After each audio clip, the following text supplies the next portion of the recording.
Praise the Lord. ஹல்லேலூயா. சந்தோஷமா சொல்லுவோமா? ஹல்லேலூயா. தொடர்ந்து இந்த காலை வேளையில் நாம் கர்த்தருடைய வார்த்தைகளை நாம் சிந்திக்க நாம் கடந்து செல்லவோம். ஆதியாகமத்தின் புஸ்தகம் 3வது அதிகாரம் 1 7 வசனங்களை இன்றைய காலை வேளையில் நாம் சிந்திக்க இருக்கிறோம். ஆதியாகமத்தின் புஸ்தகம் 3ஆம் அதிகாரம் 1 7 வசனங்கள். நாம் எல்லாரும் சேர்ந்து இந்த வேத பகுதியை இந்த காலை வேளையில் நாம் வாசிப்போம். எல்லாரும் சேர்ந்து வாசிப்போமா? எடுத்துட்டீங்களா?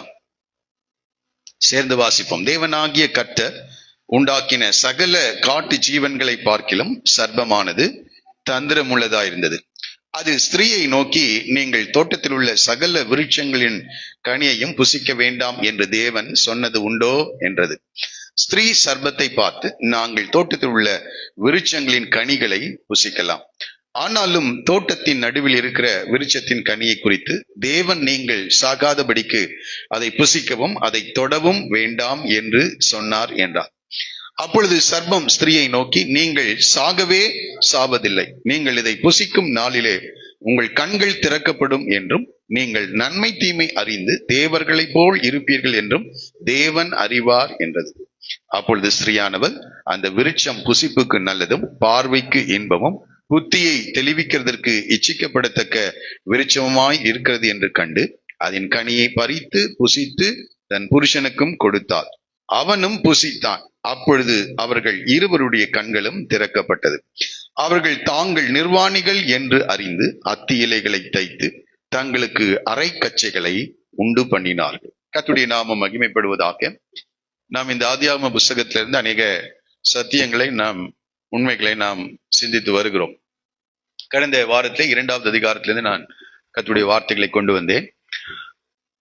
1வது அதிகாரத்திலே ஆண்டவர் இந்த பிரபஞ்சத்தை எவ்வாறு உருவாக்கினார் என்றும் 6 நாட்களுக்குள்ளாக நாம் காண்கின்ற இந்த முழு உலகையும் அவர் எப்படி சிருஷ்டித்தார் என்றும் 7வது நாளிலே தன் சிருஷ்டிப்பினுடைய கிரியைகளை எல்லாம் முடித்து அவர் ஓய்ந்திருந்தார் என்றும் நாம் 1வது அதிகாரத்தில் நாம் படித்தோம்.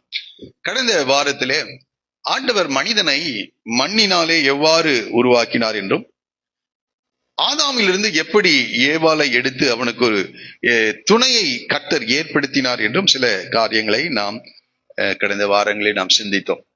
இன்றைக்கு இந்த 3வது அதிகாரத்தின் முதல் 7 வசனங்களிலே சில உண்மைகளை நாம் கற்றுக்கொள்ள போகிறோம். இந்த ஆதியாகமத்தின் புஸ்தகத்துல நான் சொன்னேன், ஆதியாகமம் 1வது அதிகாரத்திலே தேவனுடைய வல்லமையை நாம் அதிகமாய் நாம் பார்க்கிறோம். மற்ற எல்லா பக்கங்களை காட்டிலும் ஆதியாகமம் 1வது அதிகாரத்தை நாம் வாசிக்கும் போது தம்முடைய வார்த்தைகளினாலே நாம் காண்கின்ற இந்த உலகை எவ்வாறு தேவன் உண்டாக்கினார் என்பதை நாம் படிக்கும் போது உண்மையாகவே இந்த சிருஷ்டிப்பின் தேவனுடைய வல்லமையும் அப்படி அதிகாரத்தையும் நாம் உணர்ந்து கொள்ள முடிகிறோம். அப்படித்தானே? உடனே சொல்லுவோமா? இன்னொரு முறை கூட சொல்லுவோமா? ஹல்லேலூயா. நாம் ஆராதிக்கிற தேவன் மிகவும் வல்லமை படைத்த தேவனாயிருக்கிறார். நான் அடிக்கடி சொல்லுகிறது போல, மனிதர்களாகிய நாம் ஒன்றிலிருந்து இன்னொன்றை வேறொன்றை உருவாக்குகிறவர்களா இருக்கிறோம். ஆனால் ஒன்றுமில்லாமையிலிருந்து தமது வார்த்தைகளினாலே வார்த்தையை கொண்டு நாம் காண்கின்ற இந்த பிரபஞ்சத்தை தேவன் உருவாக்கி முடித்தார். Praise the Lord. ஆகவே ஒரு பெரிய அற்புதமான ஒரு செயலை 1வது அதிகாரத்திலே நாம் பார்க்கிறோம். ஆனால் இந்த 3வது அதிகாரத்துக்கு வரும்போது ஒரு பெரிய வீழ்ச்சியை நாம் இங்கே பார்க்கிறோம். அது அதிகமான வேத பண்டிதர்கள் சொல்லுகிற ஒரு காரியம். அநேக புஸ்தகங்கள் நீங்கள் கூட படித்திருக்கலாம். இந்த வேதத்திலே ஆதியாகமம் 1வது 2வது அதிகாரத்தை முடித்து இந்த 3வது அதிகாரத்தின் இந்த 7 வசனங்களில் நடைபெற்றிருந்த இந்த சம்பவம் மாத்திரம் நடைபெறாமல் இருக்குமா என்றால் இந்த வேத புத்தகம் அடுத்தது வெளிப்படுத்தும் விஷயம் 22வது அதிகாரம் தான் எழுதப்பட்டிருக்கும். அப்ப எவ்வளவு அதிகாரம் தான் இருக்கும்? ஆதியாகமம் 1, 2, வெளிப்படுத்தின விசேஷம் 22, கடைசி அதிகாரம் மாத்திரம் தான் இருக்கும். மீதி 3வது அதிகாரத்திலிருந்து வெளிப்படுத்தின விஷயம் 21வது அதிகாரம் வரைக்கும் உள்ள காரியம் நடந்திருக்க வாய்ப்பே இல்லை. ஏன்னா என்றால் பாவமே இந்த உலகத்திற்குள் இல்லை. மனிதர்கள் பரிசுத்த நிலையிலே தேவனை ஆராதிக்கிறவர்களாக, தேவனுக்கு கீழ்ப்படுகிறவர்களாக தொடர்ந்து இருந்திருப்பார்கள் என்றால் இந்த 3வது அதிகாரத்தினுடைய சம்பவம் 3வது அதிகாரத்திலிருந்து 21வது வெளிப்படுத்தின விஷயம் 21வது அதிகாரம் வரைக்கும் இருக்கின்ற எந்த சம்பவமும் நடைபெற்றிருக்கிறார். ஒரு இல்லையா சொல்லுவோமா? ஆனா நடந்த ஒரு பெரிய காரியம் என்னன்னா, மனிதனாகிய ஆதாம் ஏவாளும் தேவன் கொடுத்த அந்த கட்டளைகளுக்கு விரோதமாக செயல்பட்டபடினாலே இன்றைக்கு மனுகுலம் பாவத்திற்கு நேராக கடந்து செல்லும். பாவத்தின் விளைவுகளை மனிதர்கள் அனுபவித்துக் கொண்டிருக்கிறார். பாவத்தின் விளைவுகளால் வருகிற தண்டனைகளை மனிதர்கள் என்ன செய்யறாங்க, அதிகமாக அனுபவிக்கிறவர்களாக இருக்கிறார்கள். ஆகவேதான் இந்த 3வது அதிகாரத்திலிருந்து இந்த தண்டனைகளிலிருந்து, இந்த பாவத்தினுடைய விளைவுகளிலிருந்து மனிதனை மீட்கும்படியாக தேவன் ரட்சிப்பின் திட்டத்தை இந்த மனிதனுக்கு கொடுக்கின்றார். அதுதான் நம்ம இந்த 3வது அதிகாரத்திலிருந்து நாம் படிக்கிற காரியம். மறுபடியும் இழந்து போன அந்த உறவை மீண்டுமாக உயிர்ப்பிக்கும்படியாக மனிதனுக்கு கொடுக்கிற அழைப்பை நாம் பார்க்கிறோம். இதுதான் இந்த அதிகாரம். ஒவ்வொரு சந்ததியிலேயும் மனிதர்கள் எப்படி பாவம் செய்கிறார்கள் என்றும் அவர்கள் பாவத்தினால் அவர்கள் அனுபவிக்கின்ற வேதனைகளை குறித்தும், அந்த வேதனைகளிலிருந்து மனிதன் விடுபட ஆண்டவர் மனிதனை மறுபடியுமாக அந்த ஆதி உறவுக்குள்ளாக அழைக்கின்ற காரியங்களை குறித்தே இந்த 3வது அதிகாரத்திலிருந்து 21வது அதிகாரம் வரைக்கும் அநேக சம்பவங்களின் மூலமாக தேவன் மனிதர்களோடு கூட பேசிக்கொண்டே இருக்கிறார். இந்த ஆதாம் செய்தது ஒரே ஒரு தவறுதான். புசிக்க வேண்டாம் என்று விளக்கின அந்த கனியை அவன் என்ன செய்தான், பறித்து புசித்தான். அதோடு கூட அந்த பாவம் நின்று விட்டதா என்றால், நாளுக்கு நாள் அந்த பாவம் என்ன செஞ்சுட்டே இருக்குது, அதிகரித்து கொண்டே இருக்கிறது. இன்றைக்கு கூட, நேற்றைய தினத்துல கூட அநேக எதிர்கட்சிகள் எல்லாம் நம்முடைய தமிழ்நாட்டுல சட்டம் ஒழுங்கு சரியில்லை என்று என்ன செய்யறாங்க, புகார்களை கொடுத்துட்டே இருக்காங்க. இதெல்லாம் காரணம் என்னன்னா, நாளுக்கு நாள் என்ன செய்ய முடியாது, பாவம் இந்த தேசத்திலே உலகத்திலே அதிகரித்து கொண்டே இருக்கிறது. அதை குறித்து ஒரு வசனத்தை நான் பார்த்தேன், அதை வாசிக்கலாம். 2 தீமோத்தேயு நிருபம் 3வது அதிகாரம் 13வது வசனத்திலே அப்போஸ்தலனாகிய பவுல் சொல்லுகிறார். 2 தீமோத்தேயு 3:13 பொல்லாதவர்களும் எத்தர்களுமானவர்கள் மோசம் போகிறவர்களுமாயிருந்து மென்மேலும் கேடுள்ளவர்கள் ஆவார்கள். மென்மேலும் பாவம் செய்கிறவர்களாக, கேடு செய்கிறவர்களாக, துன்மார்க்கம் செய்கிறவர்களாக, தேவனுக்கு எதிராக செயல்படுகிறவர்களாக, மென்மேலும் கேடு உள்ளவர்களாகிறார்கள் என்று நாம் படிக்கிறோம். ஆகவே இந்த நாள்ல எவ்வளவு பிரச்சனைகள் தேசத்துல, அடிக்கடி நான் யோசிக்கிற காரியம் என்னன்னா, எவ்வளவு ஒவ்வொரு ஏரியாவிலும் என்ன வந்துட்டே இருக்குது, போலீஸ் ஸ்டேஷன்ஸ் வந்துட்டே இருக்கிறது, சிறைச்சாலை நிரம்பி வழிகிறது என்று சொல்லுகிறார்கள். சிறைச்சாலைக்கு போயிட்டு வந்திருந்த ஒருத்தர் சொன்னாரு, 6க்கு 8 ரூம்ல 6 பேர் நாங்கள் தங்கி இருந்தோம் என்று சொல்றாரு. நீங்க கூட கேட்டிருப்பீங்க அந்த காரியத்தை. எத்தனை அடி ரூம்ல, நம்ம வீடுகள்லாம் எவ்வளவு பெருசு இருக்குன்னு கொஞ்சம் யோசிச்சு பாருங்க. பாவம் செய்ததினால சமுதாயத்துல அவர்கள் வாழக்கூடாது என்று அவர்களை பிடித்து எங்க வச்சிருக்காங்க, தனித்து சிறைச்சாலையில வைத்திருக்கிறாங்க. அந்த சிறைச்சாலை நிரம்பி வழிகின்றதாக காணப்படுகிறது. 6க்கு 8 ரூம்ல 6 பேர் நாங்கள் தங்குகிறவளா இருந்தோம். ஏனென்றால் அடைக்கிறதுக்கு என்ன இல்ல, அவ்வளவு பாவம் பெருத்திருக்கிறது, அவ்வளவு பாவம் பெருகி காணப்படுகிறது. இந்த பாவம் பெருகினத நம்ம என்ன நினைக்கிறோம்னா, அவர்கள் அறிவிலே வளர்ந்து விடுவார்கள் என்றால், கல்வி அறிவை கொடுத்து விடுவோம் என்றால் அந்த பாவத்திலிருந்து அவர்கள் விடுதலையா விடுவார்கள் என்றால், கல்வி அறிவு வந்ததுனால இன்னும் என்ன செஞ்சுட்டே இருக்குது, பாவம் ஜாஸ்தி ஆகிட்டே இருக்கு. நாகரீகம் அடைந்தால் பாவம் போயிடும்னு பார்த்தா இல்ல. ஆனால் இன்னும் அதிகமான பாவங்கள் எல்லா தேசங்களிலேயும். இந்த பிரச்சனை, இந்த உலகத்துல இருக்கிற ஒரே பிரச்சனைனா என்னதான், இன்றைக்கு கூட நம்ம யுத்தத்துக்காக நாம் ஜெபித்தோம். அங்க ஆழத்துல போய் பாத்தீங்கன்னா இதுதான் இருக்கும், பாவம் தான். அந்த பாவத்தினாலதான் மனிதர்கள் அழிந்து கொண்டிருக்கிறார். மனிதர்கள் தேவனுக்கு விரோதமாய் செய்த அந்த தவறுகளினாலே விளைந்த விளைவுகளை மனிதர்கள் என்ன செஞ்சிட்டு இருக்காங்க, அனுபவித்துக் கொண்டிருக்கிறார். இதற்கு ஒரே தீர்வு, அதனால்தான் நிக்கோதேமை பார்த்து ஆண்டவர் சொல்கிறார், என்ன சொல்றாரு, மறுபடியும் நீ பிறக்க வேண்டும் என்று சொல்கிறார். மறுபடியும் பிறந்தால்தான் இந்த பாவத்திலிருந்து விடுதலை அடைய முடியும். அதர்வைஸ் என்ன இல்ல, பாவத்திலிருந்து நமக்கு விடுதலை இல்லை என்பதை நாம் பார்க்கிறோம். ஒருவன் கிறிஸ்துவுக்குள் இருந்தால் அவன் எப்படி இருக்கானா, புது சிருஷ்டியா இருக்கிறான். நாம இயேசுவை ஏற்றுக்கொண்டு ஆண்டவரே என்று ஆண்டவரை நோக்கி நாம் கூப்பிடும் போது ஆண்டவர் ஒரு புதிய இருதயத்தை மனிதனுக்கு என்ன செய்கிறார், கொடுக்கின்றார். அதுதான் நம்ம பார்க்கிற காரியம்.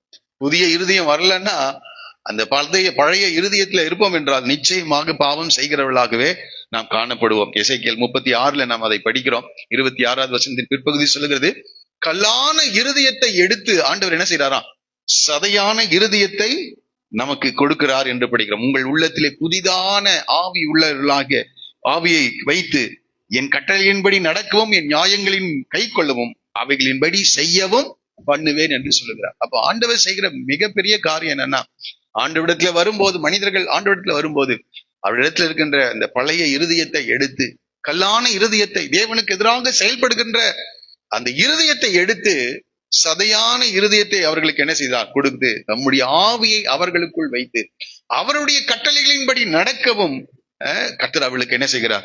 உதவி செய்கிறவராக இருக்கிறார் என்று நாம் படிக்கிறோம். இந்த மனிதர்களுடைய நிலை மாத்திரம் அல்ல. இந்த வேதத்தை நம்ம படித்து பார்க்கும்போது மனித இனம் மாத்திரம் பாவத்தினால் பாதிக்கப்பட்டிருக்கிறது என்ற நிலையில இல்ல, சிருஷ்டிப்புகளிலேயும் அநேக பாதிப்புகள் என்ன செஞ்சிருக்கான்? இருக்கிறது. பவுல் ரோமருக்கு எழுதும் போது சொல்லுகிறார், 8வது அதிகாரம் 21வது வசனத்திலே நாம் சொல்லும் போது, 8ஆம் அதிகாரம் ரோமர் 8:20, அந்த சிருஷ்டியானது சுய இஷ்டத்தினாலே அல்ல. வாசிங்க.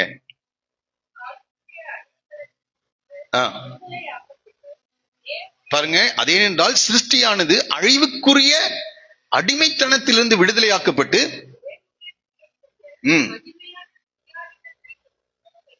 நம்பிக்கையோட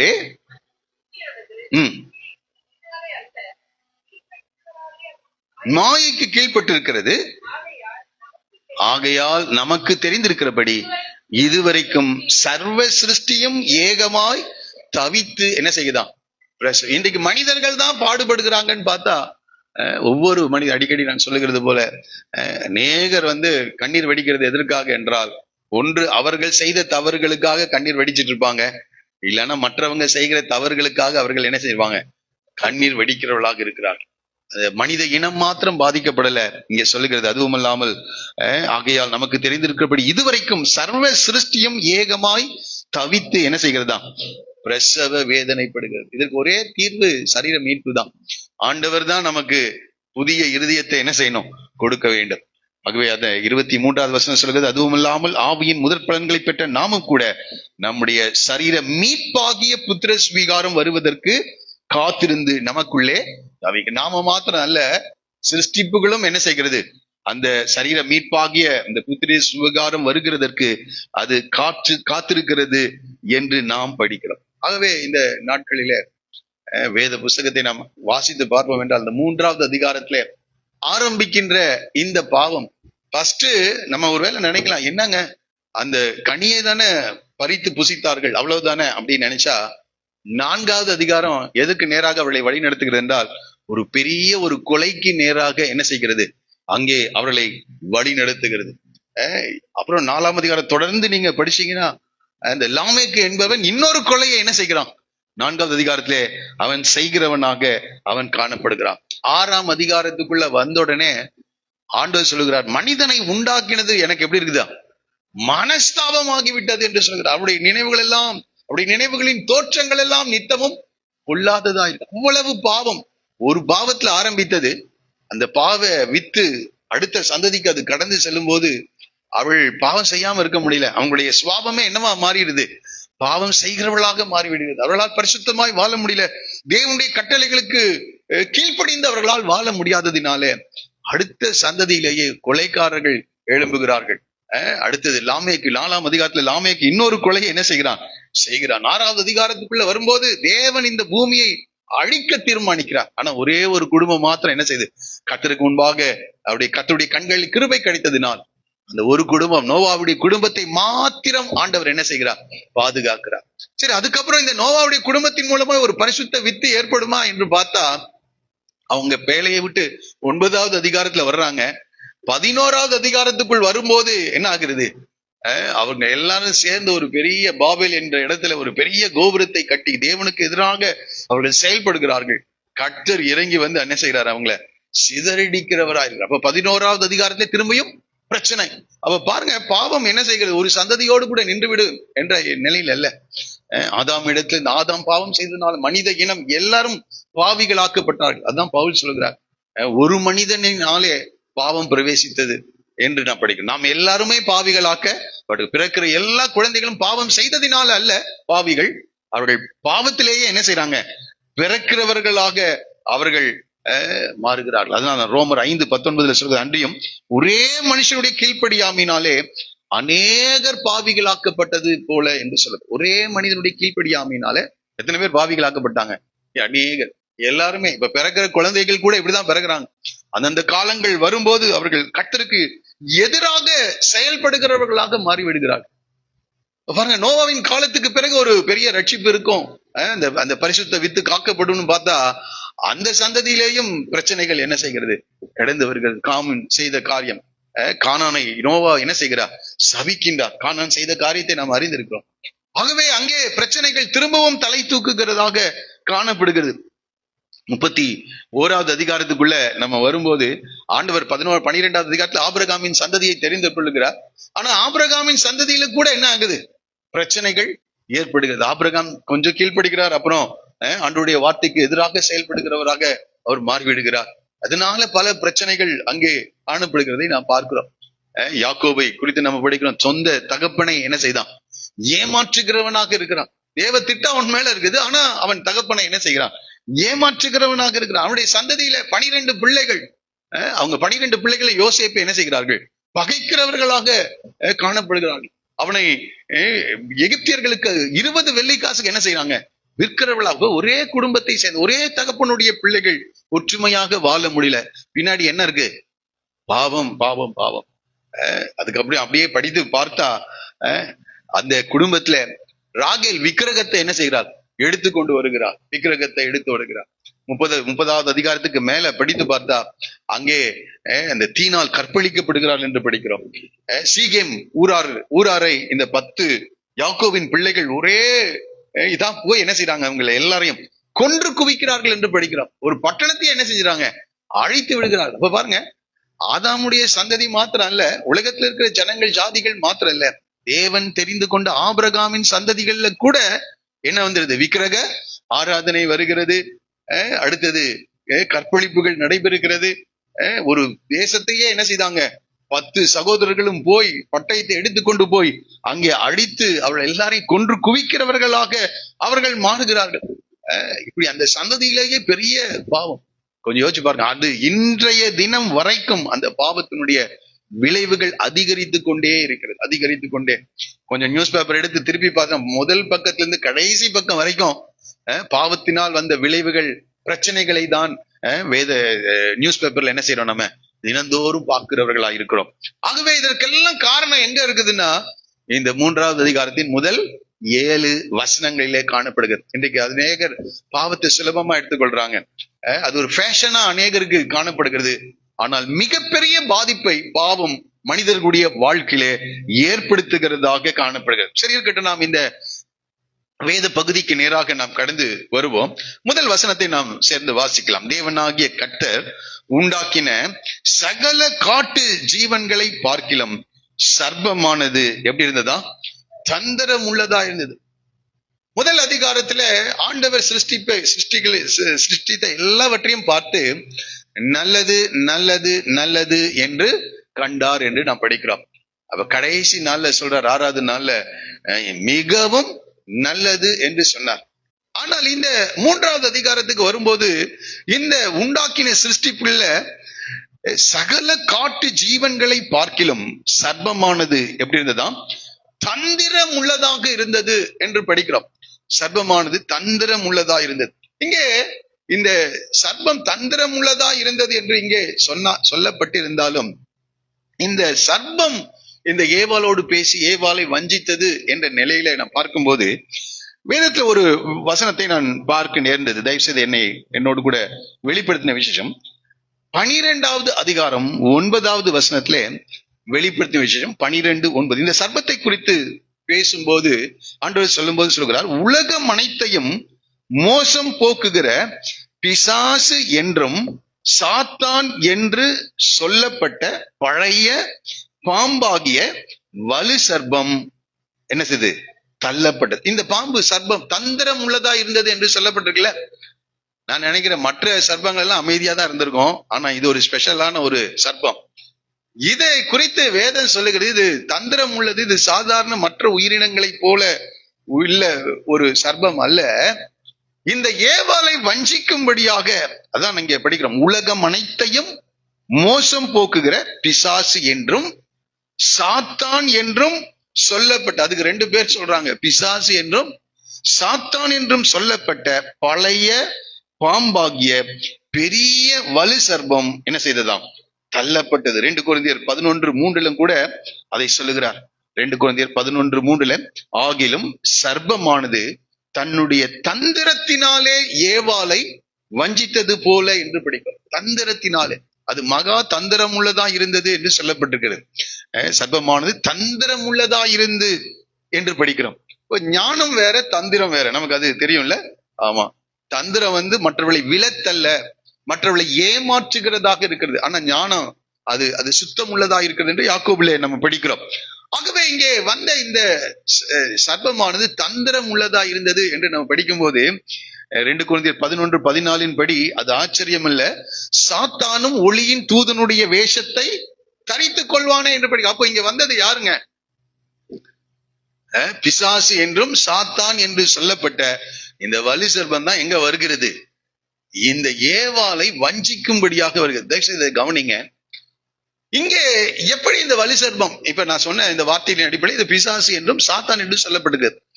ஆதியாகமம் 1-2 அதிகாரத்தை வாசிக்கும் போது இந்த சாத்தானையும் பிசாசையும் ஆண்டவர் என்ன செய்யவே இல்லை, உருவாக்கவே இல்லை.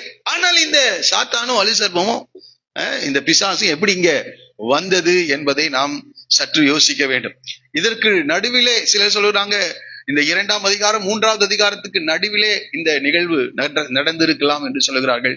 இன்னும் சிலர் என்ன சொல்றாங்கன்னா, ஆதியாகமம் 1-2 வசனங்களுக்கு இடைப்பட்ட காலங்களிலே இந்த பிசாசு அவனை ஆண்டவர் உருவாக்கல, ஆனா அவனே உருவாகி விட்டான் என்று சொல்லுகிறார். அதை குறித்து சில காரியங்களை நான் சொல்லிவிட்டு இந்த இடத்திற்கு நான் கடந்து வரும்படி நான் விரும்புகிறேன்.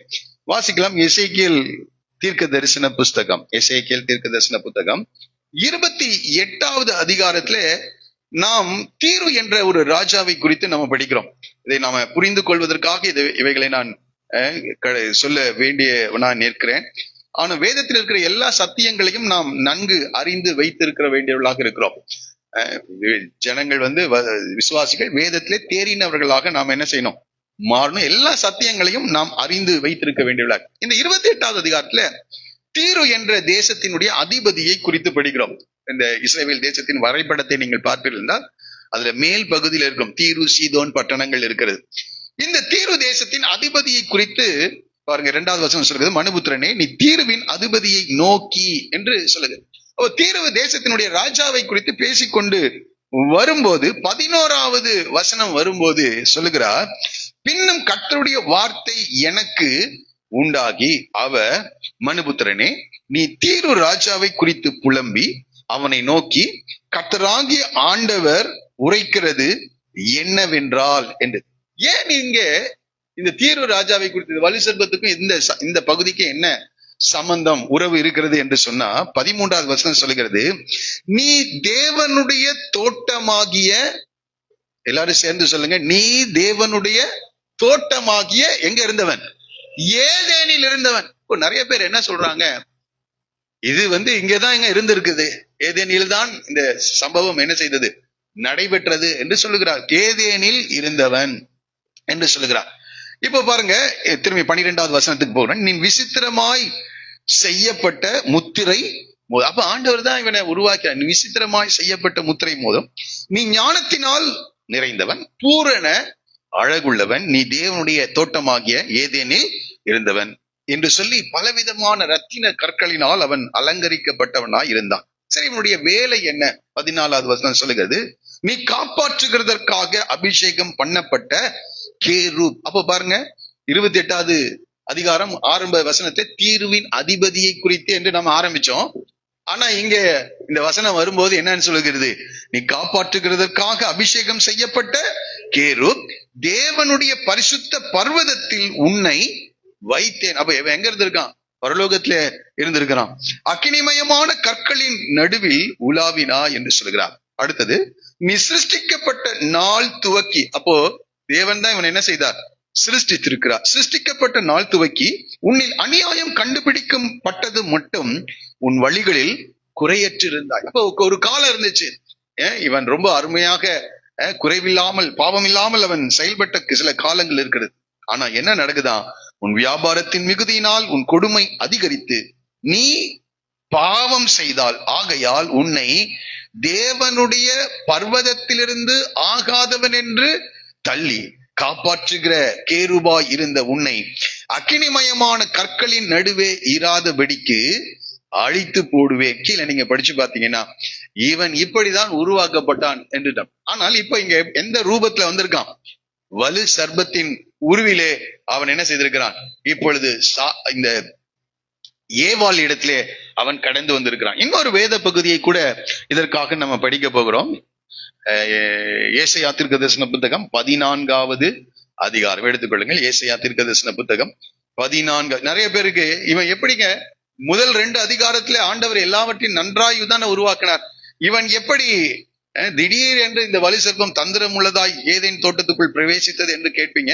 அதற்காக இந்த வார்த்தைகளை நாம் படித்து நாம் கடந்து செல்லலாம். இப்ப பாருங்க 14வது அதிகாரத்தில் நம்ம வரும்போது வாசிக்கலாமா? 12வது வசனம். அதிகாலையின் மகனாகிய விடிவெள்ளிய. இவனுக்கு என்னன்னு பேர் வச்சிருக்காங்க? விடிவெள்ளி. இங்கிலீஷ்ல படிச்சுங்க லூசிஃபர். லூசிஃபர் என்றால் பிரகாசிக்கிறவன் என்ற அர்த்தமா. ஆகவே இங்கே படிக்கிறோம், அதிகாலையின் மகனாகிய விடிவெள்ளியே நீ வானத்திலிருந்து விழுந்தாய். அப்ப எங்க இருந்தா வந்திருக்காங்க? வானத்திலிருந்து விழுந்தாயே. ஜாதிகளை ஈனப்படுத்தினவனே நீ தரையிலே வெட்டப்பட்டாயே. இவன் எதற்காக ஆண்டவர் இவனை விழத்தள்ளினார் என்றால், நான் வானத்துக்கு ஏறுவேன், தேவனுடைய நட்சத்திரங்களுக்கு மேலாக என் சிங்காசனத்தை உயர்த்துவேன். காப்பாற்றுகிறதற்காக அபிஷேகம் பண்ணப்பட்ட கேருப் என்று நாம் படித்தோம் இசைக்கேல்ல. ஆனா இவன் என்ன செய்யறான்?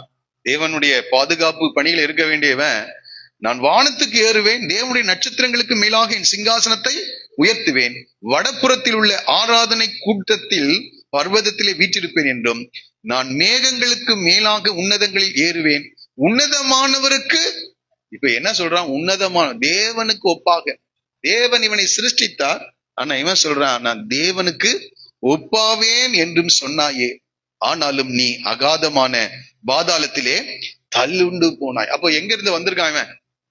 தேவனுடைய தோட்டமாகிய பரதீசிலிருந்து, பரலோகத்திலிருந்து தான் அவனை ஆண்டவர் என்ன செஞ்சிருக்கிறார்? தள்ளி இருக்கிறார். இந்த வசனங்களை நாம் படிக்கும் போது நாம் புரிந்து கொள்கிறோம். ஆகவே இவன் பாருங்க, இப்போ அவனை தள்ளிட்டாரா? இப்போ இவனை என்ன செய்யறான்? இந்த ஏதேன் தோட்டத்துல ஆதாமும் ஏவாளும் பரிசுத்த நிலையிலே தேவனை துதிக்க சோத்தரிக்க தேவனோடு கூட இல்ல அந்த ஆழமான நெருங்கிய உறவில் இருக்கிறதை அவன் பார்த்த போது அவர்களை வஞ்சிக்கும்படியாக, அவர்களை ஏமாற்றும்படியாக இப்ப எங்க வர்றான்? தேவன் உண்டாக்கின சகல காட்டு ஜீவன்களை பார்க்கலாம். சர்ப்பமானது எப்படி இருந்ததுதான்? தந்திரம் உள்ளதாக இருந்தது. இப்போ இவர்களை வஞ்சிக்கும்படியாக வருகிறான். அவன் வந்த உடனே முதல்ல அவன் செய்கிற காரியம் பாருங்க, அவன் ஒரு கேள்வியை என்ன செய்யறான்? கேட்கின்றான். அப்ப ஃபர்ஸ்ட் கேள்வி எங்க இருக்கிறது? இந்த சாத்தான் தான் கேட்கிறான். அதுக்கப்புறம் தான் ஆண்டவர் ஆதாமை பார்த்து, ஆதாமே நீ எங்கே இருக்கிறாய் என்று கேட்க. இப்ப பாருங்க அவன் எப்படி அவன் ஆரம்பிக்கிறான் பாருங்க. அது ஸ்திரீயை நோக்கி, நீங்கள் தோட்டத்தில் உள்ள சகல விருட்சங்களின் கனியையும் புசிக்க வேண்டாம் என்று தேவன் சொன்னது உண்டோ என்றது. நான் இதை யோசித்து பார்த்தேன். இப்ப இங்க ஒரு வலு சர்ப்பம் வந்துச்சுன்னா என்ன செய்வோம்? எல்லாரும் அடிச்சு என்ன செய்வோம்? ஒரே ஓட்டம் ஓடிடுவோம். ஆனா இங்க ஏவாள் இவளோடு கூட எந்த ஒரு பயமும் இல்லாம என்ன செய்யறான்? அவங்களோடு கூட. அப்போ ஆரம்ப காலங்கள்ல அந்த மிருக ஜீவன்களை பற்றிய பயம் அவங்களுக்கு என்ன செய்யல இல்ல. 9வது அதிகாரத்துக்கு பிறகுதான் ஆண்டவர் மிருக ஜீவன்களில சிலவற்றை சாப்பிட ஆண்டவர் அனுமதித்த பிறகுதான் மிருகங்களுக்கு மனிதர்களை பற்றிய அச்சம் உண்டானது என்று 9வது அதிகாரத்துல நாம் படிக்கிறோம். அது வரைக்கும் மிருகங்கள் எல்லாம் என்ன செஞ்சிருக்கு? இந்த ஆதாமோடு ஏவாளோடு கூட பழகி, அதனால நான் கடந்த வாரம் சொன்னேன், ஆதாம் ஏவாளும் இந்த மிருக ஜீவன்களோடு பறவைகளோடு கூட பழகி இருந்தார்கள். அதனுடைய சுவாபத்தை அறிந்துதான் ஆதாம் அவைகளுக்கு என்ன செய்தான்? பேரிட்டான் என்று கடந்த வாரத்துல நான் சொன்னேன். அவைகளை நீங்கள் ஆண்டு கொள்ளுங்கள் என்று என்ன செஞ்சிருக்கார்? ஆண்டவர் சொல்லி இருக்கிறார். அவைகளை ஆண்டு. எப்ப எல்லா மிருகங்களும் ஆதாமுக்கு என்ன செஞ்சிட்டு கீழ்ப்படிந்து கொண்டது. ஆகவே இங்க வந்திருக்கிற மிருகம் யாருன்னு ஏவாளுக்கு தெரியாம இந்த ஏவாள் அதோடு கூட பேசிக் கொண்டிருக்கிறார். அது புசிக்க வேண்டாம் என்று தேவன் என்ன சொல்றாரு பாருங்க, நீங்கள் தோட்டத்தில் உள்ள சகல விருட்சத்தின் கனியையும் புசிக்க வேண்டாம் என்று தேவன் சொன்னது உண்டோ என்று கேட்கிறார். ஆனா ஆண்டவர் என்ன சொன்னாரு? எல்லா கனிகளையும் என்ன செய்யலாம், புசிக்கலாம். பாருங்க, தேவனாகிய கர்த்தர் 2ஆம் அதிகாரம் 16வது வசனம். தேவனாகிய கர்த்தர் மனுஷனை நோக்கி, நீ தோட்டத்தில் உள்ள சகல விருட்சத்தின் கனியையும் புசிக்கலாம் என்று சொல்லுகிறார். ஆனால் இங்க இந்த வலிசர்பம் என்ன சொல்லுது, தோட்டத்தில் இருக்கிற சகல விருட்சங்களின் கனியையும் புசிக்க வேண்டாம் என்று தேவன் சொன்னது உண்டோ? அப்ப இங்க எப்படி வர்றான் பிசாசுனா, தேவனை விட இந்த ஆதாமையும் ஏவாளையும் ரொம்ப நேசிக்கிறவனாக, அவர்கள் பற்றியதான கரிசனை உடையவனாக தன்னை என்ன செய்கிறான், காண்பிக்கிறான். அதான் வஞ்சித்தல் என்று. அப்போ இன்றைய நாட்கள்ல கூட பிசாசு நேரடியா வரமாட்டான். பிசாசுக்கு யாரெல்லாம் தங்களுடைய இருதயத்தை, வாழ்க்கையை அர்ப்பணித்திருக்கிறார்களோ, இடம் கொடுத்திருக்கிறார்களோ, அவர்கள் மூலமா என்ன செய்வான், நம்ம கிட்ட வருவான். அப்படி வரும்போது அவனை பார்த்தா நம்ம பயந்தெல்லாம் என்ன செய்ய மாட்டோம், ஓட மாட்டோம். மற்றவர்களை கிட்ட பேசுறதை காட்டில யார்கிட்ட பேசுவோம்?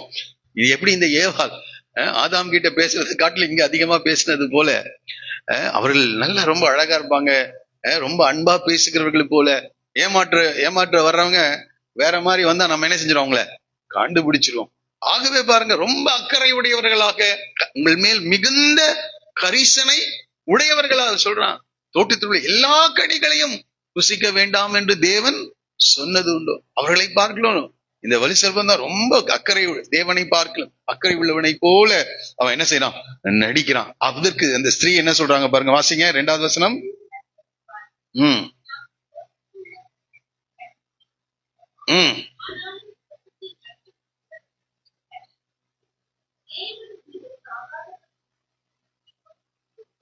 என்னமா பாருங்க, நல்லா பேசுறாங்க. தோட்டத்திற்கு விருட்சத்தின் கனியை குறித்து தேவன் நீங்கள் சாகாதபடிக்கு அதை புசிக்கவும் அதை தொடவும் வேண்டாம். ஒரே ஒரு வார்த்தையை மட்டும் ஆட் பண்றாங்க. அதை புசிக்க வேண்டாம்னு சொன்னார். அதை புசிக்கும் நாளே நீங்கள் சாகவே சாவீர்கள் என்று சொன்னார். ஆனா தொட வேண்டாம்னு என்ன செய்யவே இல்லை. அப்ப பாருங்க, இங்க கொஞ்ச நேரம் பேசிட்டு வந்திருப்பாங்களான் இருக்கு. அப்போ ரொம்ப அக்கறை உடையவளாக இந்த பிசாசு, இந்த வலி சர்ப்பம் அங்கே காண்பித்த உடனே இவங்க அந்த டிராப்ல, அந்த கண்ணியில சிக்கிறாங்க. ஆண்டவர் புசிக்கவும் வேண்டாம்னு சொன்னாரு, அடுத்தது என்ன சொல்றாரு, தொடவும் வேண்டாம் என்று சொல்லி இருக்கிறார். இப்போ என்னன்னா, தேவன் மேலேயே என்ன செய்யறாங்க, இப்போ அந்த சந்தேகத்தை எழுப்புகிறார். தொடக்கூட ரொம்ப சில பிள்ளைகள் எல்லாம் சொல்றாங்க, எங்க பெற்றோர் ரொம்ப ஸ்ட்ரிக்ட்டுங்க, மற்றவங்க எல்லாம் என்ன செய்யறாங்க, ஜாலியா அவங்க அங்கங்க சுத்துறாங்க, அவங்க விரும்பின காரியங்கள் எல்லாம் என்ன செய்யறாங்க. இவங்க உட்கார்ந்தா ஏன் உட்கார்ந்தன்னு கேக்குறாங்க, எந்திரிச்சா ஏன் எந்திரிச்சேன்னு கேக்குறாங்க, இதை செய்யாத அதை செய்யாதன்னு நிறைய ரெஸ்ட்ரிக்ஷன்ஸுங்க. புசிக்க வேண்டாம்னு சொன்னார், தொடக்கூட வேண்டாம் என்று சொல்லிவிட்டார் என்று ஆண்டவர் மேல ஒரு குற்றச்சாட்டு என்ன செய்யறாங்க இந்த அம்மா. அதனாலதான் ஆண்டவருடைய வார்த்தையில ஒன்னையும் கூட்டக்கூடாதான் குறைக்க கூடாது என்று நாம் படிக்கிறோம். ஆகவே இந்த அம்மா இப்போ அந்த சர்வம் சொன்ன அந்த வார்த்தைகளுக்கு நிறைய நேரம் இது நடந்திருக்கும்னு நினைக்கிறேன். ஒரு வசனத்துல இதை முடிச்சுட்டாங்க, ஆனா ரொம்ப அந்த சம்பாஷணம் என்ன செஞ்சிருக்கோம், கொஞ்சம் லாங்கா போயிருக்கும்னு நினைக்கிறேன். அதனாலதான் இவங்க அடுத்த வார்த்தை அதை தொடவும் வேண்டாம் என்று சொன்னார். அப்பொழுது சர்வம் சொல்லுகிறது ஸ்திரியை நோக்கி, நீங்கள் சாகவே சாவதில்லை. இப்ப பாருங்க, ஆண்டவர் சாகவே சாவாயின்றாரு. இந்த சர்வம் என்ன சொல்லுகிறது, சாகவே சாவதில்லை என்று. இப்போ இவங்க ரெண்டு பேருக்குள்ள, ரெண்டு வார்த்தைகளுக்குள்ள, உண்மையா தேவனை நேசித்து, உண்மையா அன்பு கூர்ந்து, உண்மையா தேவனுடைய வார்த்தைகளுக்கு கீழ்ப்படியணும்னா யாருடைய வார்த்தைக்கு கீழ்ப்படிஞ்சிருப்பாங்க, தேவனுடைய வார்த்தை. தேவனுடைய வார்த்தை சத்தியம் என்பதை அவள் உணர்ந்திருப்பாள். ஆனா இப்போ ஒரு பெரிய சந்தேகம், ஆண்டவர் என்னை நேசிக்கிறாரா? இன்றைக்கு அநேக நேரங்கள் அதுதான் பிரச்சனை. ஆண்டவருடைய அன்பை, ஆண்டவருடைய வார்த்தைகள் எல்லாம் நீதியான கட்டளைகள், சத்தியமான கட்டளைகள். ஒரு நான் நினைக்கிறேன் 91ஆம் சங்கீதம் 4வது வசனத்துல நம்ம இப்படி படிக்கிறோம். வாசிங்க 91ஆம் சங்கீதம் 4வது வசனத்தை வாசிச்சு பாருங்க.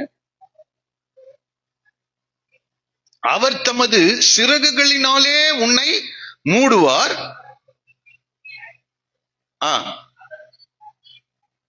அவருடைய சத்தியம் உனக்கு பரிசையும் கேடகமும் ஆகும். அவருடைய சத்தியம்னா அவருடைய வார்த்தைகள் உன்னை பாதுகாக்கின்றதா இருக்கிறது என்று சொல்கிறது. ஆண்டவர் சொன்னா அதை புசிக்கும் நாளிலே சாகவே சாவ. அந்த வசனத்தை நம்ம கீழ்ப்படியும் போது அந்த வார்த்தைகள் நம்மை பாதுகாக்கின்ற கேடகமாக காணப்படுகிறது. ஆனா அநேக நேரங்களில நாம என்ன செய்யறோம்னா, அந்த கேடகத்தை, அந்த சத்தியத்தை, அந்த தேவன் சொன்ன வார்த்தைகளை நம்ம எடுத்துக்கொள்வதில்லை. அவனுடைய பொய்யை, பிசாசு சொல்லுகிற பொய்யை அநேகர் நம்புகிறவர்களா இருக்கிறோம். அநேக நேரங்கள்ல இப்போ வேதத்துல பல கட்டளைகள், அவங்களுக்கு ஒரு கட்டளை தான். ஆனா இன்றைக்கு நாம எதை செய்யணும், எதை செய்யக்கூடாது என்று பல்வேறு கட்டளைகளை கர்த்தர் நமக்கு என்ன செய்திருக்கிறார், கொடுத்து. இதெல்லாம் நமக்கு பிரயோஜனத்துக்காக தான் என்ன செஞ்சிருக்கிறார், ஆண்டவர் கொடுத்திருக்கிறார்.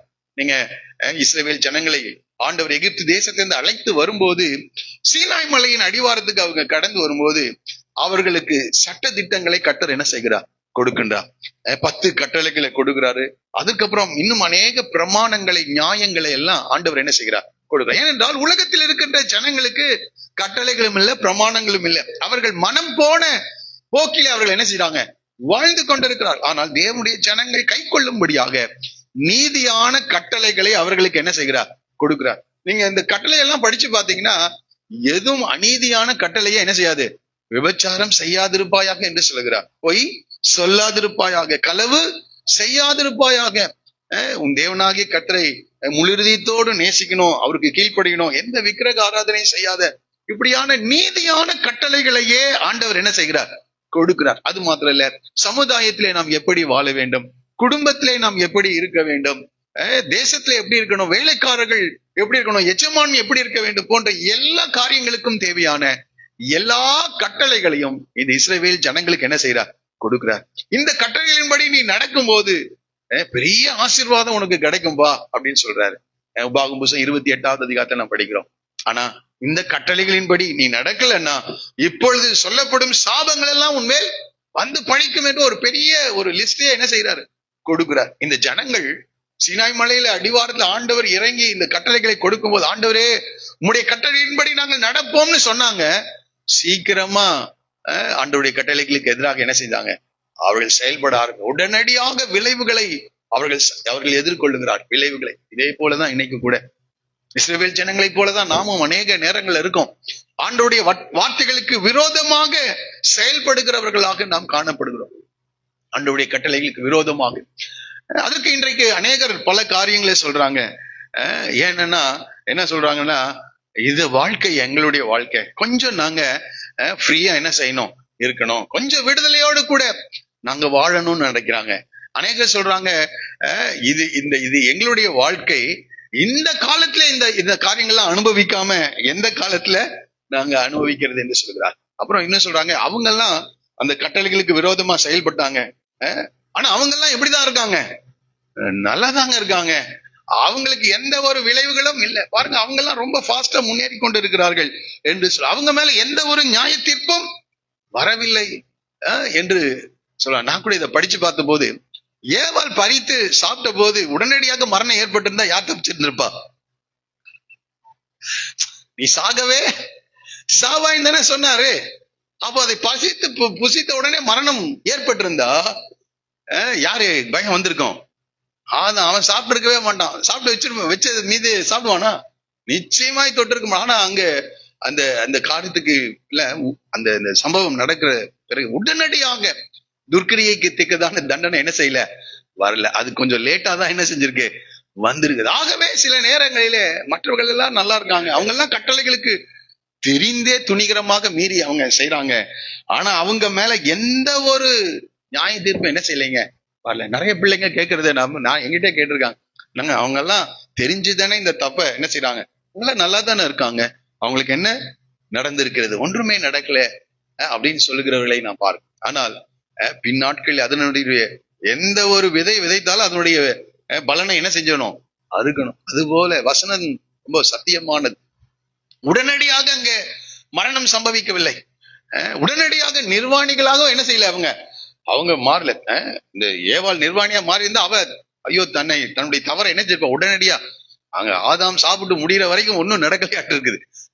ஆகவே துர்க்கிரியை கேட்ட தண்டனை கொஞ்ச நேரம் சீக்கிரமா என்ன செய்யாது, வராது. ஆனால் நிச்சயமா என்ன செய்யும், வரும், வரும் என்று நாம் படிக்கிறோம். ஆகவே இங்கே நாம் படிக்கிறோம், தோட்டத்தில் உள்ள அந்த கனியை குறித்து சாகவே சாவதில்லை என்று சொல்லுகிறார். அது மாத்திரம் 5வது வசனத்துல படிக்கும் போது வாசிங்கள், 5வது வசனம். நீங்கள் இதை புசிக்கும் நாளில் உங்கள் கண்கள் திறக்கப்படும் என்றும். நீங்க எப்படி மாறிடுவீங்க? தேவர்களை போல. அதேதான், அவன் எந்த டிராப்ல விழுந்தானோ அதே சொல்றாங்க. நான் தேவனுக்கு ஒப்பாவேன் என்று சொல்லுகிறான் அவன். இப்ப இவங்களுக்கே சொல்றான், நீங்க இதை சாப்பிட்டீங்கன்னா உங்க கண்கள் என்ன செய்யும்? திறக்கப்படும். நீங்கள் என்னவா மாறிடுவீங்க? தேவர்களை போல மாறுவீர்கள். அப்புறம் மாறுங்க, நன்மை தீமை அறிந்து தேவர்களை போல இருப்பீர்கள். அப்போ கண்கள் திறக்கப்படும். எது நன்மை தீமைன்னு இப்போ உங்களுக்கு என்ன செய்யல? கடந்த வாரத்துல சொன்னேன், அவர்கள் பிள்ளைகளை போல என்ன செய்தாங்க? இருந்தாங்க. நன்மை தீமை அறியாத பிள்ளைகளை போல இருந்தார்கள் என்று சொன்னேன். இப்ப நன்மை தீமை அறிந்து நீங்க என்னவா மாறிடுவீங்க? தேவர்களை போல மாறுவீர்கள் என்று சொல்றாங்க. இப்போ இவங்க, இந்த அம்மா இதை சொன்ன உடனே என்ன செய்ய, டிசிஷன் எடுக்காம என்ன செஞ்சிருக்கலாம்? இருந்திருக்கலாம். நான் போய் ஆதாம் கிட்ட என்ன செய்யறேன், கேட்டுட்டு வர்றேன். அதுக்கு அப்படி இல்லைன்னா கூட நாங்க சாயங்காலம் வேலையில யார் வருவா? ஆண்டவரே வருவாரு. அவர்கிட்டயே நாங்க இத மற்றும் ஒரு விஷயம் என்ன செய்யறோம், விசாரி. ஆனா என்ன நடந்ததோ தெரியல, இந்த அம்மா தொடர்ந்து அந்த கனியவே பார்த்துட்டே இருக்காங்க. அதையவே பார்த்து அது இல்லைன்னா வாழ்க்கையே இல்லைன்ற நிலைக்கு அவங்க என்ன செஞ்சிட்டாங்களாட்டு இருக்கு. அதுதான் அநேக நேரங்கள்ல நாம கூட தேவனுடைய வார்த்தையை குறித்து சந்தேகப்படுகிறாங்க. பிசாசு செய்கிற முதல் காரியம் அதுதான். எதெல்லாம் செய்யக்கூடாதுன்னு ஆண்டவர் சொல்றாரோ அதன் மேல ஒரு சந்தேகம், அதை செய்தால் என்ன என்ற ஒரு சந்தேகம். அப்படி அந்த சந்தேகத்தை விதைக்கிறான். அந்த சந்தேகத்தை விதைத்த உடனே ஆராயாம, தேவன் யார் என்று அறியாம அநேகர் அந்த தவறை செய்கிறவர்களாக காணப்படுகிறோம். அப்போ பாருங்க, நீதிமொழிகள் புஸ்தகம் 14:12 என்ன சொல்கிறது? மனுஷனுக்கு செம்மையாய் தோன்றுகிற வழி உண்டு, அதன் முடிவோ மரண வழிகள் என்று. அப்போ இவங்க ஆண்டவரை விசாரிக்கல, அவர்களாகவே அந்த முடிவை என்ன செய்யறாங்க? எடுக்கிறாங்க. அந்த முடிவை எப்படி எடுத்தாங்கன்றத நம்ம படிக்க போறோம். வாசிங்க. அப்பொழுது ஸ்திரீயானவள், அந்த விருட்சம் புசிப்புக்கு நல்லதும் பார்வைக்கு எப்படி இருந்துச்சாம்? ஆமா, இங்க இருந்து பார்த்தாலே தெரியுது, அதை சாப்பிட்டா ரொம்ப நல்லா இருக்கும். பாவமும் கூட அப்படிதான். அந்த சோதனை, பாவ சோதனை எல்லாம் வரும்போது அந்த கட்டளைகளுக்கு விரோதமாக நம்ம செஞ்சா அது ரொம்ப நல்லா இருக்குங்க. ஒரு நல்ல வாழ்க்கை கிடைக்கும், நல்ல முன்னேற்றம் உண்டாகும். பாருங்க, லஞ்சம் வாங்கினா துரிதமா என்ன செஞ்சிடலாம்? வீடுகளை கட்டிடலாம், தோட்டங்களை வாங்கிடலாம், பெரிய பணக்காரர்கள் ஆகிடலாம். அப்படித்தான் அவங்க நினைக்கிறாங்க. அது பார்வை, அது புசிப்புக்கு நல்லது. ரொம்ப பணம் பாருங்க, 10,000 ரூபாய் தான் சம்பளம். ஆனா தவறான வழிகள் இருந்தா ஒரு 50,000 ரூபாய் கிடைக்கும்னா நல்லதுதான். சீக்கிரமா வாழ்க்கையில முன்னேறிடலாம் என்ற ஒரு எண்ணங்கள் என்ன செய்யும்? அதான் இப்ப அதை பார்க்கும்போது அது புசிப்புக்கு நல்லது. அடுத்தது எப்படி இருந்ததா? பார்வைக்கு இன்பமும். அடுத்தது இச்சிக்கப்படத்தக்க. ஐயோ, அது இல்லாம என்ன செய்ய முடியாதுங்க, இருக்க முடியாது. அநேக நேரங்கள்ல மனிதர்கள் எல்லாருக்கும் இந்த சோதனை இருக்குங்க. சிறு பிள்ளைகளுக்கு இருக்கு, வாலிப பிள்ளைகளுக்கு இருக்கு, பெரியவங்களுக்கு இருக்கு, ஊழியர்களுக்கு இருக்கு. எல்லாருக்கும் இந்த சோதனை காணப்படுகிறது. அது இச்சிக்கப்படத்தக்க விருட்சமாயிருது, அது இல்லாம முடியாது என்ற ஒரு நிலை. இந்த பாவ சோதனை இவளுக்கு வந்துருச்சு. இப்ப என்ன நடக்குதுன்னா, இதே சோதனை தான் இயேசுவுக்கும் வந்துச்சான். இவங்களுக்காவது தோட்டத்துல வந்துச்சு, அவருக்கு எங்க வந்துச்சு? வனாந்திரத்துல வந்தது. அதை தான் யோவான் இப்படி எழுதுறாரு பாருங்க. 1 யோவான் 2ஆம் அதிகாரம் 16 படிக்கும் போது, 1 யோவான் 2ஆம் அதிகாரம் 16 படிக்கும் போது, என்னில் மாம்சத்தின் இச்சை, மாம்சத்தின் இச்சை. அந்த பழம் எப்படி இருக்குதாம்? புசிப்புக்கு நல்லது. அடுத்தது கண்களின் இச்சை, அது எது? பார்வைக்கு இன்பமா இருக்கிறது. அடுத்தது மூன்றாவது என்னதுங்க? ஜீவனத்தின் பெருமை. மனுஷனா உண்டாக்குனாரு, ஆனா இவங்க சொல்றாங்க நாங்கள் தேவர்களை போல மாறணுங்க. புத்தியை தெளிவிக்கிறதுக்கு இச்சிக்கப்படத்தக்க விருட்சமா இருக்கு. புத்தியை தெளிவிக்க நீங்கள் தேவர்களை போல, நன்மை தீமை அறிந்து நீங்க எப்படி இருப்பீங்க?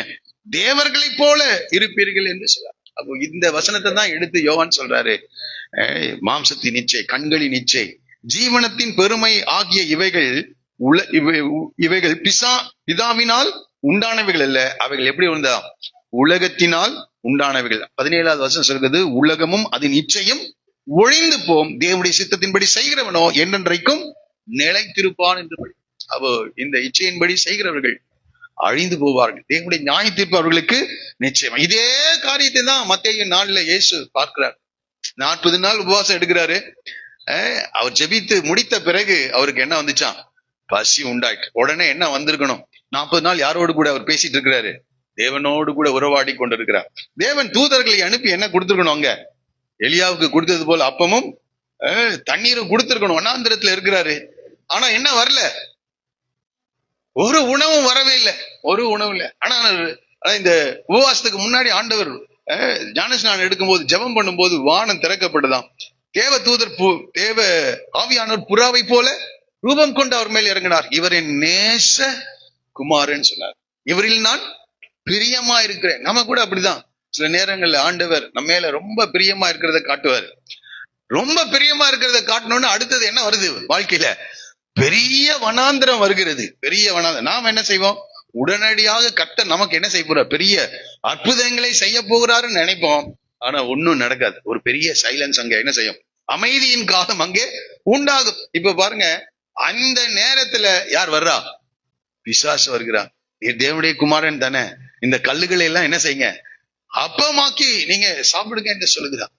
அப்ப ஆண்டவர் சொல்றாரு, வசனத்தினால சொல்றாரு, மனுஷன் அப்பத்தினாலே மாத்திரமல்ல தேவனுடைய வாயிலிருந்து புறப்படுகிற ஒவ்வொரு வார்த்தையினாலும் என்ன செய்வான்?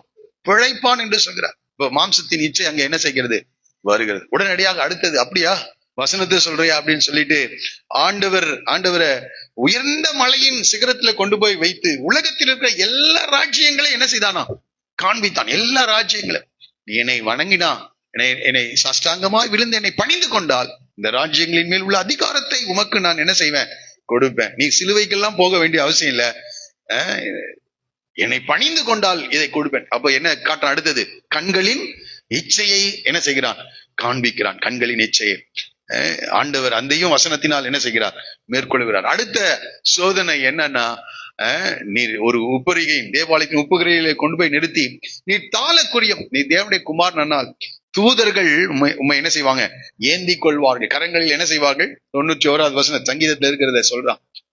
அப்ப ஆண்டவர் சொல்ற, உன் தேவனாகிய கர்த்தரை பரீட்சை பார். அப்ப பாருங்க, இந்த 3 சோதனை யாருக்கு வருகிறது? இயேசுவுக்கு வருகிறது. ஆனா அந்த 3 சோதனையும் ஆண்டவர் வெற்றிகரமாக ஆண்டவர் என்ன செய்தார்? வசனத்தினாலேயே என்ன செய்தார்?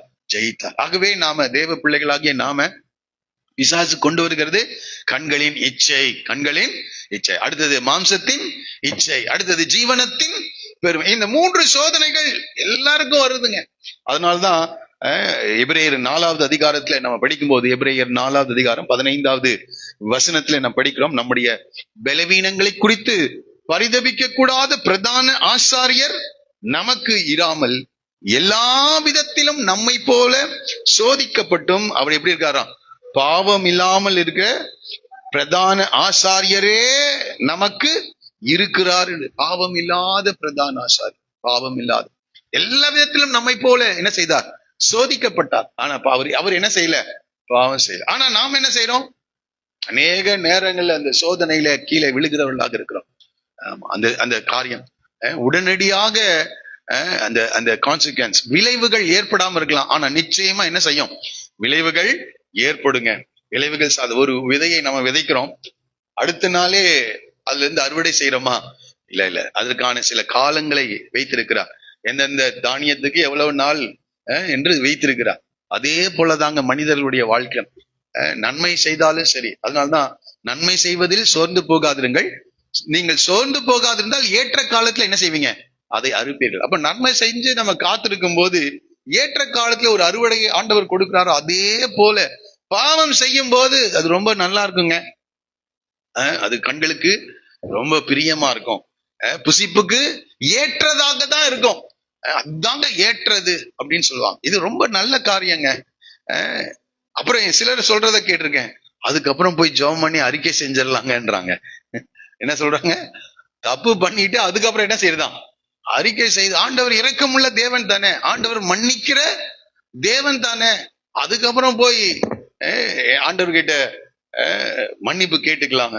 நான் அடிக்கடி சொல்லுகிற காரியம், அடிக்கடி நான் தியானிக்கிற காரியம், தாவீதை நினைத்து கொள்ளுங்க. அவன் ஆடு மேய்க்கிறவனா இருந்தவன ஆண்டவர் அரசனாக என்ன செய்தார்? உயர்த்தி வைத்தார். பெரிய உயர்வை கர்த்தர் கொடுத்தார்.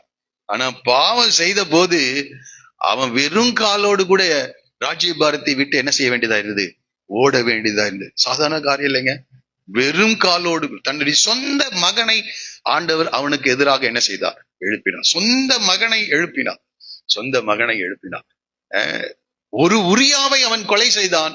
4 பிள்ளைகளை அவன் இழக்க நேரிட்டது. 4 பிள்ளைகளை இழக்க நேரிட்டது. அவன் அந்தரங்கத்துல செய்தான். ஆண்டவர் செய்த தவறை ஆண்டவர் சூரியன் வெளிச்சத்திலே சகல ஜனங்களும் அறிய அந்த காரியம் நடைபெற்றது. அதை தெளிவா நான் சொல்ல விரும்பல. சாதாரண காரியம் இல்லைங்க. நாளத்தனையாக எல்லாவற்றையும் இழந்தான்.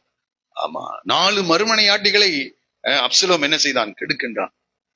இவன் அந்தரங்கத்துல செய்தான், யாருக்கு தெரியாம ரகசியத்துல ஒளிப்பிடத்திலே செய்தான். ஆனா ஆண்டவர் சமஸ்த இஸ்ரவேல் ஜனங்களும் காணத்தக்கதாக அதை செய்து விட்டார். இந்த காலவேள இவெல்லாம் நமக்கு எச்சரிப்பாக. அதனாலதான் நான் சொன்னேன், 3வது அதிகாரத்திலிருந்து வெளிப்படுத்திய விஷயம் 21வது அதிகாரம் வரைக்கும் மனிதர்கள் செய்த பாவங்களையும் அந்த பாவத்தினால் ஏற்பட்ட விளைவுகளையும் நாம் அதிகமா என்ன செய்யறோம்? படிக்கிறோம். அதுதான் அதற்காக இயேசு செய்த இந்த ரட்சிப்பின் திட்டத்தை படிக்கிறோம். ஆண்டவருடைய அழைப்பை படிக்கிறோம். ஜனங்கள் ஆண்டவரிடத்திலே கடந்து வரும்படியான தேவனுடைய அழைப்பை குறித்து நாம் அதிகமாய் நாம் பார்க்கிறோம். ஆகவே பாவம் ரொம்ப கொடுமையானது. ஆதாமும் ஏவாளும் தேவன் உண்டாக்கின அந்த ஏதேன் என்றும் தோட்டத்தை ரொம்ப அற்புதமா வாழ்ந்துட்டு இருந்தாங்க. சந்தோஷமா வாழ்ந்துட்டு இருந்தாங்க. எந்த பிரச்சனையும் எங்க இல்ல. இன்றைக்கு நாம் அனுபவிக்கிற எந்த பிரச்சனையும் என்ன செய்யல அங்க இல்ல. இப்ப பாருங்க, இந்த ஆராதனை முடிச்சோன்னா வீட்டுக்கு போனோம்னா சமைக்கணும், சாப்பிடணும், பல காரியங்கள் இருக்கு. நாளைக்கு என்ன செய்யணும்? வேலைக்கு போக வேண்டும். பல பிரச்சனைகள். 1ஆம் தேதி ஆச்சுன்னா என்னது? வாடகை கொடுக்கணும். பல பிரயாசங்கள், சரீரத்துல பிரயாசம், உறவுகளில் இருக்கின்ற பிரச்சனைகள், இப்படி பல பிரச்சனைகள் இருக்கின்றது. ஆனால் ஏதேன் தோட்டத்துல எந்த பிரச்சனையும் என்ன செய்யல. ஒரு சிறு பிரச்சனைகள் கூட இல்லாம அவங்க சந்தோஷமாக அவர்கள் வாழ்ந்து கொண்டிருந்தார். ஆனால் இந்த தவறு பாத்தீங்கன்னா மிகப்பெரிய விளைவை அவர்கள் அனுபவிக்க வேண்டியதாக. ஆண்டவர் இந்த ஏதேன் தோட்டத்தை விட்டு அவர்கள் என்ன செய்தாராம்? துரத்தினார் என்று நாம் படிக்கிறோம். துரத்தினார் என்று இந்த சம்பவத்தை நம்ம படிக்கும் போது அடுத்த வசனத்தை கூட வாசிச்சிடலாம். 6வது வசனத்தை வாசிங்க. அப்பொழுது ஸ்ரீயானவள் அந்த விருட்சம்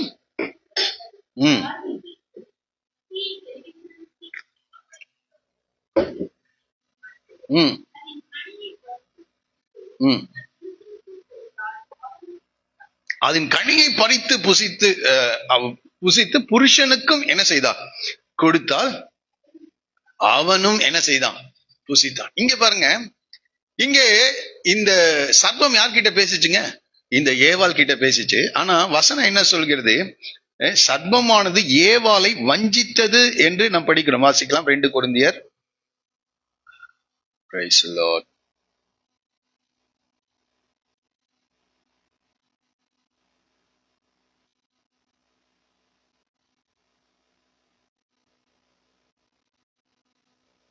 ரெண்டு கொரிந்தியர் 11வது அதிகாரம் 3வது வசனமா பாருங்க. ஆகிலும் ஏவாளை வஞ்சித்தது போல. இப்போ எனக்கு என்னன்னா இந்த பவுல் எழுதும் போது இந்த ஏவாளை குறித்துதான் என்ன செஞ்சுட்டே இருக்கணும்? சொல்லிட்டே இருந்திருக்கணும். ஆனா இவர் என்ன சொல்றாரு? ரோமர் நிருபம் 5வது அதிகாரம் முழுவதும் எடுத்து படிச்சு பாத்தீங்கன்னா யார சொல்றாரு? இந்த ஆதாமை குறித்து சொல்லுகிறார். ஒரே மனிதனாலே பாவம் பிரவேசித்தது, ஒரே மனிதனாலே மரணம் பிரவேசித்தது என்று யார குறித்துதான் சொல்றாரு? இந்த ஆதாமை குறித்து சொல்லுகிறார். ஆனா பாவம் செய்தது யாரு? ஏவாள். ஆனா இங்க என்ன காரியம்னா, ஏவாள் வஞ்சிக்கப்பட்டாள், ஏமாற்றப்பட்டாள். ஆனா ஆதாம் என்ன செய்யல? ஏமாற்றப்படல. ஆதாம் தேவனுடைய வார்த்தைக்கு கீழ்ப்படியாதவனாக போய்விட்டான். ஏன்னா ஆண்டவர் ஏவாளை உருவாக்குவதற்கு முன்பதாகவே தெளிவாக யார்கிட்ட பேசினாரு? ஆதாம் கிட்ட பேசினார். இதை புசிக்கும் நாளே நீ சாகவே சாவா என்று சொல்லியிருக்கிறார். ஆனா இவர் என்ன செய்தாரு? ஏவாள் பறித்ததை புசித்து விட்டால், ஆனா இன்னும் அந்த விளைவுகள் அவருடைய சரீரத்துல ஏற்படவில்லை. அதை பறித்து புசித்து யாருக்கு கொடுத்துட்டா? இந்த ஆதாமுக்கு. ஆதாம் கேட்டிருந்திருக்கலாம், ஏன் இதை செய்தா என்று கேட்டிருக்கலாம். நான் அதை புசிக்க மாட்டேன் என்று என்ன செஞ்சிருக்கலாம்?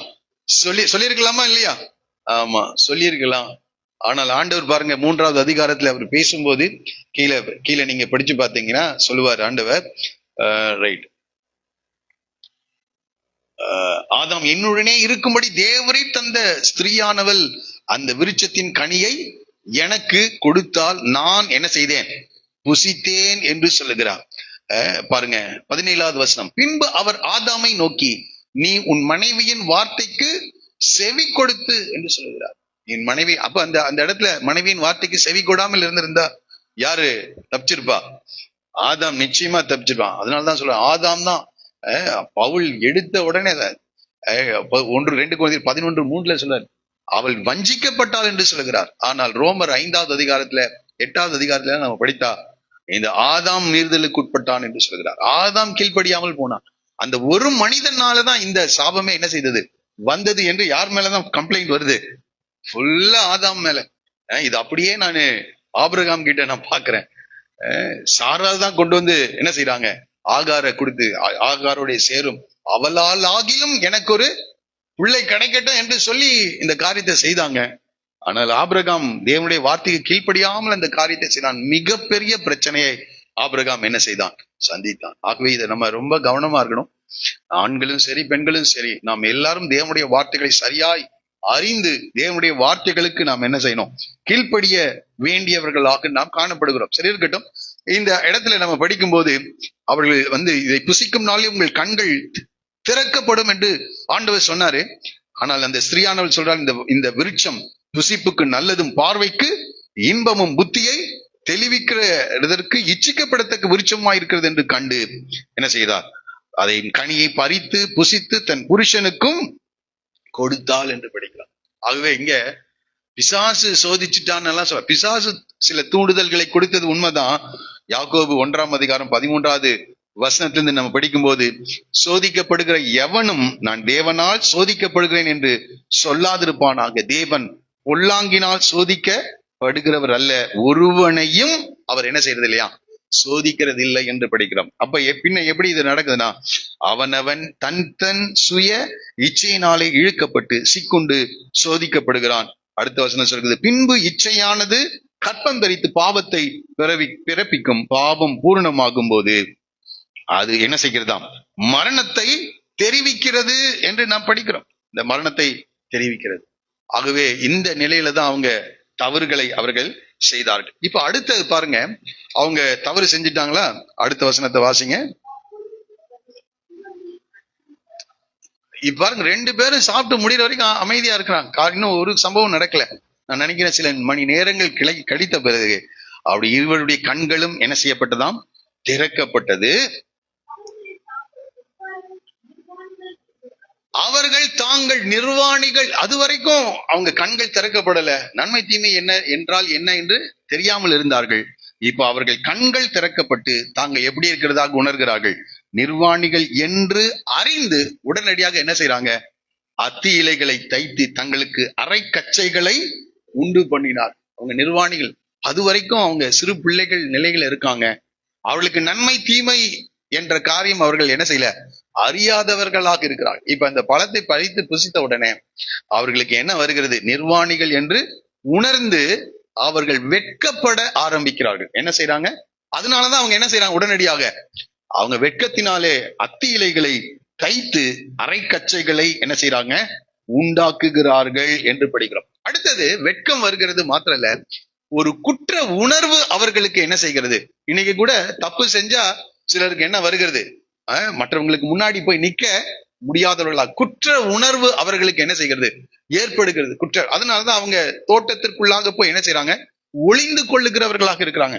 ஆண்டவர் வர்றாரு, நேரடியாக போய் அவரை என்ன செய்ய முடியல, அவர்களை எதிர்கொள்ள முடியல. அவங்க தோட்டத்தின் நடுவிலே அவர்கள் ஒளிகிறார். காரணம், குற்ற உணர்வு உள்ளவர்களாக. இரண்டாவது நான் சொல்கிறேன், அவர்கள் வெட்கத்தினாலதான் அத்தி இலைகளை என்ன செய்யறாங்க, அவர்கள் தைத்துக் கொள்ளுகிறார். ஒரு உடையை அவர்கள் என்ன செய்யறாங்க, அவர்கள் உண்டு பண்ணுகிறார். அப்ப மனசாட்சியில ஒரு வேதனை என்ன செய்கிறது, அங்கே அவர்களுக்கு உண்டாகிறது. மனசாட்சி, ஆதாமே நீ எங்கே இருக்கிறாய் என்று கேட்கும் போது ஆண்டவர் சொல்கிறார், நான் தேவனுடைய சத்தத்தை தோட்டத்திலே கேட்டு நான் நிர்வாணியா இருப்பதினால் என்ன வந்துடுச்சு அவனுக்கு, பயம். மூன்றாவது பயம் ஏற்படுகிறது. பயந்து என்ன செய்கிறேன், ஒளிந்து கொண்டிருக்கிறேன் என்று சொல்ல, வெட்கத்தினால ஒளிந்து கொண்டிருக்கிறான். மனசாட்சியில ஒரு பெரிய வேதனை அங்கே உருவாகிறது. ஆனா ஆரம்பத்துலதான் அப்படி உருவாச்சுங்க ஆதாமுக்கு. அதுக்கப்புறமேல் ஆதாமுடைய சந்ததி அப்படியே பாவம் பெருக பெருக பெருக ஆரம்பிச்சோன்னு என்னன்னா, மனசாட்சியிலே சூடுண்ட பொய்யராக என்ன செஞ்சாங்க. இன்றைக்கு கூட மனிதர்கள் ஆரம்பத்தில் தவறுகளை செய்யும் போது மனசாட்சி வாதிக்குது, அவங்களுக்கு வெட்கம் வருகிறது, பயம் ஏற்படுகிறது.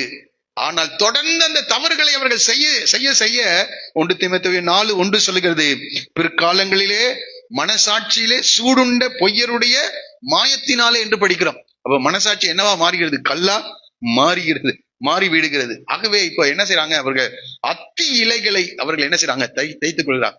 வெட்கம். சிலர் எல்லாம் நம்ம பார்க்கிறோம், அவங்க தவறுகளில் பிடிக்கப்பட்டு சிறைச்சாலைக்கு போகும்போது இந்த பிரஸ் பத்திரிகை நிருபர்கள்லாம் அவங்களை போட்டோ எடுத்து போடுறாங்க. அவங்க ரொம்ப வெட்கத்தில் அவர்கள் கடந்து செல்லுகிறதை நாம் பார்க்கிறோம். ஆனா எரேமியா தீர்க்கதரிசன புத்தகத்துக்கு வரும்போது ஆண்டவர் ஆதாமும் ஏவாளும் வெட்கப்பட்டாங்க, ஆனா உங்களுக்கு அது கூட இல்லைன்னு சொல்கிறார். சில வசனங்களை நான் அதற்காக எடுத்துக்கொண்டு வந்தேன், வாசிங்க.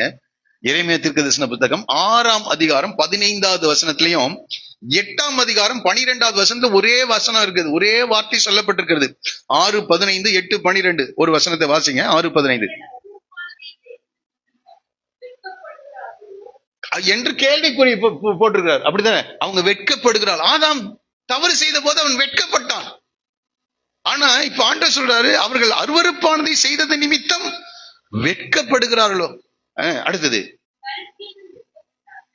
பரிச்சேதம் வெட்கப்படார்கள், அவங்க வெட்கப்பட நாணவும் அறியார்கள் என்று சொல்ல. இப்ப அவங்களுக்கு என்ன போயிடுச்சுங்க, தொடர்ந்து பாவம் செய்கிறதுனால மனசாட்சியில சூடுண்டவர்களாக மாறின பிறகு அவங்க இப்ப வெட்கமெல்லாம் என்ன செய்யறது இல்ல, படுறது இல்ல.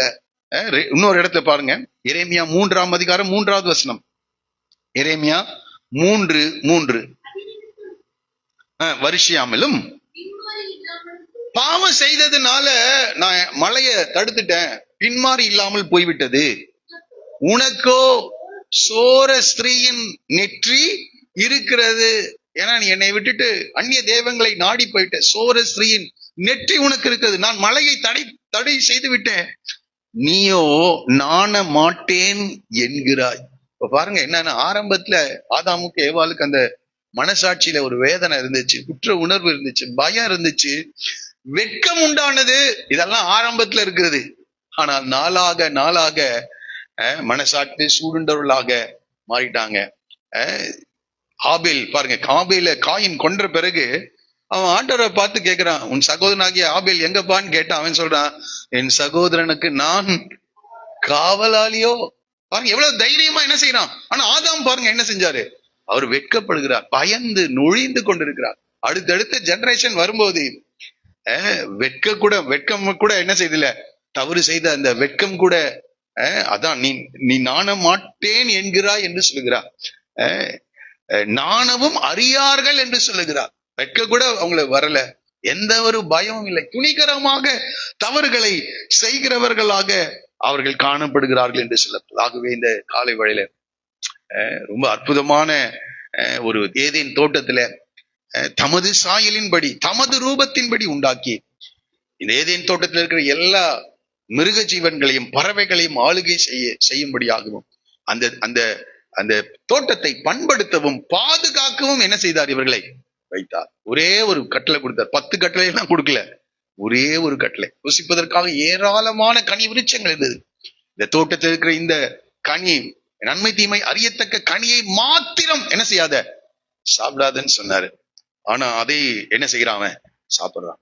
இன்னைக்கு இருக்கிற அருமையான இன்றைக்கும் கூட ஆண்டவர் வேதத்துல அநேக காரியங்களை விலக்கி வைத்திருக்கிறார். இதன்படி என்ன செய்யாதீங்க. வேதத்துல நம்ம யாத்ரா புஸ்தகத்துல இருந்து நம்ம படிக்கும் போது அநேக கட்டளைகளை ஆண்டவர் நமக்கு கொடுத்திருக்கிறார். இந்த கிருபையின் காலத்துல நாம வாழ்ந்து கொண்டிருந்தாலும் தேவனுடைய கட்டளைகள் நீதியானது, அதை நல்லா புரிஞ்சுக்கணும். கிருபையில் காலத்தில் இருந்தாலும் பரிசுத்த ஆவியானவருடைய துணை கொண்டு கட்டளைகளை நாம் கீழ்ப்படிய வேண்டியவர்களாக இருக்கிறோம். அதை நல்லா புரிஞ்சுக்கணும்.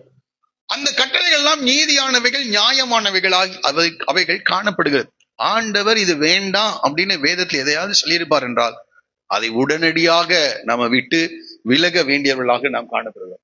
அது நமக்கும் நம்முடைய சந்ததிகளுக்கும் அது ஆசீர்வாதத்தை கொண்டு வரும். இந்நாட்களில் அது நமக்கு மிகுந்த நன்மையை தருகிறதாக இருக்கும். ஆனால் அதை விட்டுட்டு அதை நாம் அந்த வார்த்தைக்கு விரோதமாய் செயல்படுவோம் என்றால் அது நமக்கும் நம்முடைய தலைமுறைகளுக்கும் அது பிரச்சனையை கொண்டு வரும். ஆதாம் செய்த அந்த தவறினால தலைமுறைகள் இன்றைக்கு வரைக்கும் மனித இனம் என்ன செய்கிறது, அதனுடைய விளைவுகளை அனுபவித்துக் கொண்டிருக்கிறதை நாம் பார்க்கும். ஆகவே இந்த காலை வேளை என்னுடைய வார்த்தைகளை இன்றைக்கு இதோடு கூட நான் நிறுத்த விரும்புகிறேன்.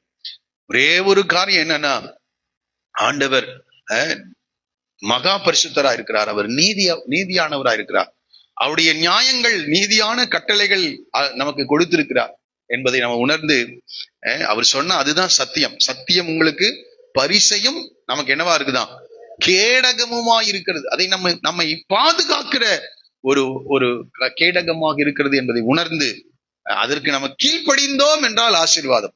இன்றைக்கு அநேக உலகத்தில் இருக்கிற ஜனங்கள் எப்படி வேண்டும் என்றாலும் வாழ்ந்து கொண்டிருக்காங்க. அவங்க விரும்புகிறதை அவர்கள் செய்யறாங்க. இந்த சபைக்கு ரட்சிக்கப்பட்டு வந்ததுனால அதை செய்யாத இதை செய்யாதுன்னு நிறைய ரெஸ்ட்ரிக்ஷன் இருக்குதுன்னு பிள்ளைகள் ஒருவேளை நீங்க நினைக்கலாம். ஆனால் இந்த வேத வசனங்கள் எல்லாம் நீதியான கட்டளைகளா இருக்கிறது. இதை கை கொள்வர்களுக்கு மிகுந்த சமாதானம் உண்டு.